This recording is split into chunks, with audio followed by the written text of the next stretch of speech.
Hi everybody, this is Amber Sweet Tooth Cakes. I just wanted to show you guys how to make this awesome drip cake. This was a super fun cake to make. It came out beautiful and it was so simple. First thing I would suggest is to start with your toppers.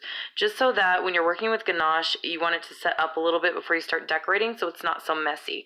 For this ganache, I use pink candy melts and heavy whipping cream. You can also use high quality white chocolate to make your ganache. I just happen to have these laying around. So what I did for these is I wanted to have a little bit of variation. So I used this hot pink for half, and then for the rest of it I went ahead and used a little bit of white Americolor, and it came out with this beautiful pink pastel color. So it came out really perfect for this cake. I used these unicorn sprinkles. They had these cute little candy pearls in them. They turned out amazing. I didn't show it in the video, but I did do the same thing as these donuts with my ice cream cone. I took it, dipped the edges of it into that ganache, and sprinkled it also. So my cake at this point has already been crumb coated, filled, stacked, and is ready to be decorated. So as far as this, I decided to do the watercolor technique, and for this, I know it looks a little bit scary right now, but I promise it'll come together. I literally just took dark pink, light pink, and white and threw splotches onto the cake.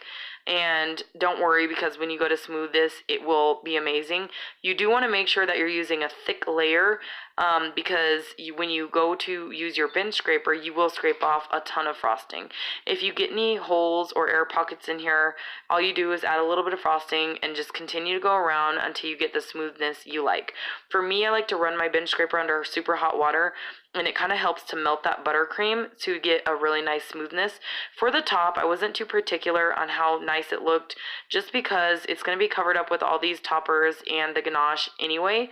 So some cakes you do have to have a perfectly straight edge, but for this one, it was very forgiving. Now for my sprinkles, you do want to make sure that your cake is just just final coated before you put these on, otherwise they'll tend to fall off. If that does happen and you wait too long, you can add some piping gel or a spray of water, and they should stick fine for you. Now for my big donuts, I did go ahead and use buttercream to stabilize them, and you can't see behind it, but I did use a big dollop of buttercream behind it, kind of like a dowel to hold them in place. Once that buttercream sets up, they were pretty stable. At this point, I had put it back in the freezer to chill for just 5 or 10 minutes, just because you don't want your warm ganache to melt your buttercream. And when making ganache, you do want to do a couple test drips just to make sure it's dripping correctly. If it's too warm, it kind of makes your cake, it's almost see-through, I want to say, translucent a little bit. When it gets too warm, it kind of thins it out. So you don't want to do that. Just set it aside, give it a couple minutes, take a break, and then go back to it, do another test drip, and see if it's fine.